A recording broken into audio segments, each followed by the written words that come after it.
My friend, let me explain something to you. 9/11 happened. It was horrible. I was there that day. I was on the E train. Anyone that's from the city knows that's the last stop. I went to Pace University. It was a beautiful day. I was there.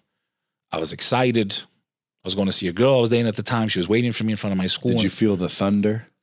Brother, let me tell you something. The night before, I felt something was off. I even went to my mom. I was like, Mom, I have a really bad feeling about something really bad's going to happen. She thought I fucking died the next day.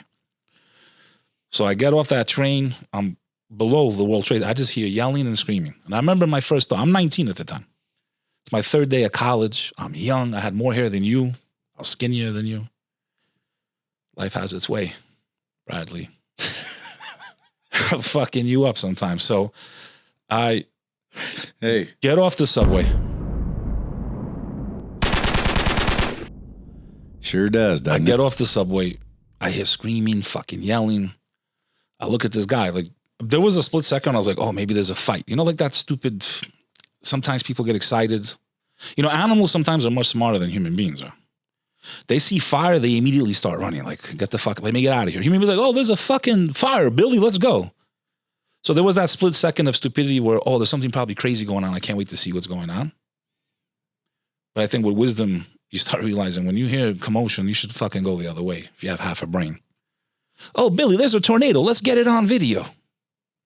I almost dropped a bomb on that one, but sometimes not always, but mostly. Unless you're a content producer, right? Then you got to pull out your fucking camera going to the eye of the No, storm. it just depends on what the commotion is. Like, I wouldn't just run because there's a commotion. But World in most star. cases, you would be correct. Like, you know, I always say, hey, you don't want a haircut, stay out the barbershop. World star.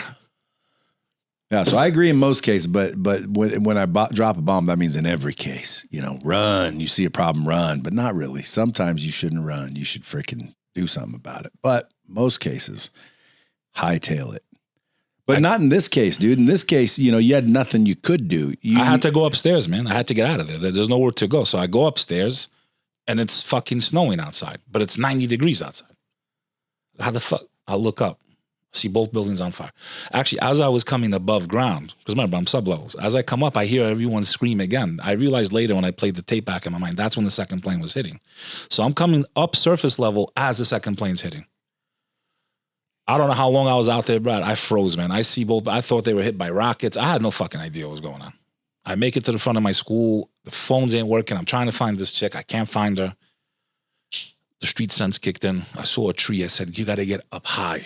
If she's in the area, she'll see you. So I get up on a tree. She found me. She was like this. My priority now is to get the fuck off the island. I had a bad feeling. I never thought the buildings would fall, ever.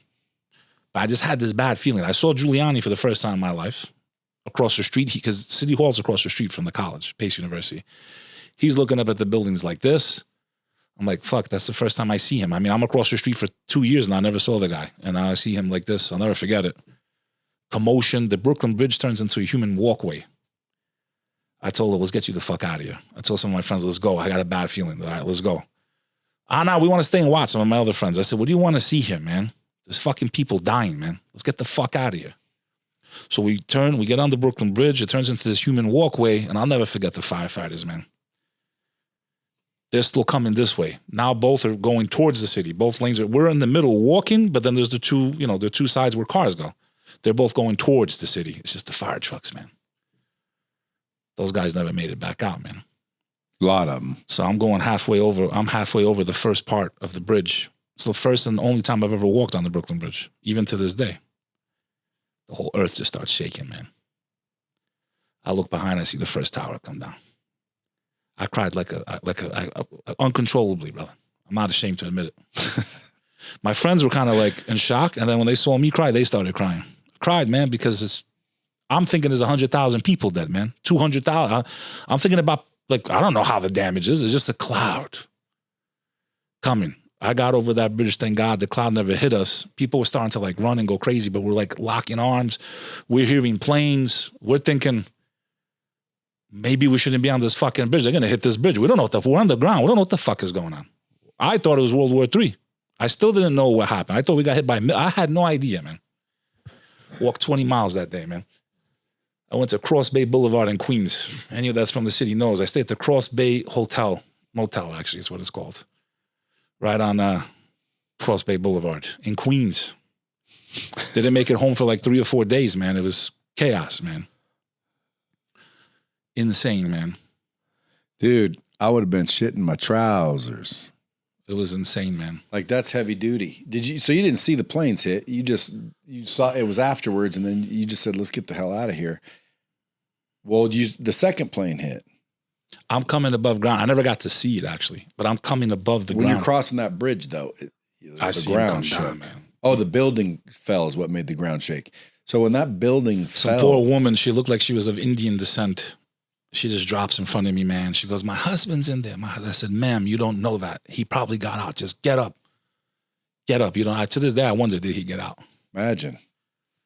Dude, so when the first one fell, you're hightailing it across the bridge. Once you got across, did you just stand there and watch? Brother, there was nothing to watch, man. I was so fucking sad, bro. But that has nothing to do with like a virus. I'm trying to avoid spreading. I'm trying to avoid this. So that's how we got into this. But I do want to draw on one point, which I think is important, because when these things happen to us, these traumas in life, and collectively, on the global level, we just went through a trauma. Maybe not as much for you. Maybe you're more strong-minded, but collectively, humanity went through a trauma right now, and we're not out of it. I remember the day it happened. I woke up. It was where were you? I forget. I would think that it was about 6 something in the morning, 6 or 7 in the morning. Where were you living? Here in Vegas. Not for very long either. I just moved down here. I think I moved down here in 91. When did it happen? You're talking about the first bombing? No, the Twin Towers. When did that happen? 2001. Okay, so I was here, 10 years. So it seems like I've been here 100. I think I've been here 30. But I was here not too long, so 10 years apparently. Living over off Koval Lane. I woke up in the morning. I think this was it. And someone said, turn on the TV. And I watched on TV the second plane hit. And everyone was like, what the fuck is going on? It was crazy. You want to know something that's even crazier? Now, what about all the conspiracy that says, oh, that was planned, that was planned? Did you see the plane hit or no? See, because on TV, dude, it looked like a plane hit, but all these architecture people saying, dude, there's no way that could have, crippled the building. But then you think there's crazy people planning this shit. Like, come on, dude, that's a heavy duty. The one that really people have a hard time grasping is building number 7, brother. And I don't want to get into that because I don't want to happen to you what's happening to me on my social media. So let's just avoid that. Get suppressed? Suppressed. Subect. I don't care about that. Tell me what happened to building number 7. Nothing. There's just this building apparently went down. There's videos. I just type in building 7 World Trade Center. Look at the videos. It doesn't make sense.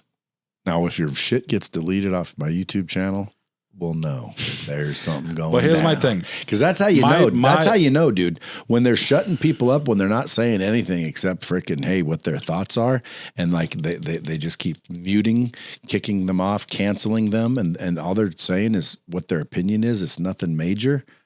Dude, you got to raise an eyebrow when that happens.